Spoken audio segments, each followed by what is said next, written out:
So yeah, kaya pala sobrang haba ng pila kagabi sa mga gasolinahan. Ngayong araw nga magtataas yung presyo ng gasolina. Isa na namang masamang balita. Sobrang ramdam ko yung pagtaas kasi syempre every 3 days ako nagpapagas. Kung dati yung gas ko is below 200 lang yung presyo, ngayon umaabot na ng 300 plus kada gas. Ang sakit. Tapos sa isang kinsenas magpapagas ako 5 times, 6 times, 'di ba? Sa gas pa lang ang budget ko dapat 1.5 to 1.8 na. So yeah, nakakaiyak talaga. Kamusta kaya yung mga MC taxi natin, mga delivery rider? Yan, kumikita pa ba? Hirap kasi, ang bigat ng presyo ng gasolina ngayon. Tapos sobrang layo pa ng biyahe ko araw-araw. Masyado na siyang Makati.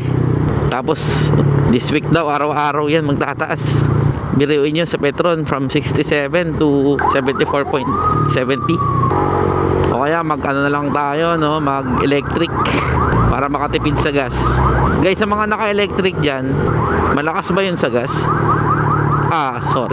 Malakas ba yun sa kuryente? Gas talaga no? Electric na nga, may gas pa. Malakas ba yun sa kuryente, guys? Para kung sakali, baka mag-shift na lang tayo sa electric. At medyo masakit yung presyo ng gas ngayon Hindi na makatarungan Piste kasi itong mga gera-gera pa na yan Damay-damay lahat talaga So yun lang guys, ride safe sa atin lahat palagi.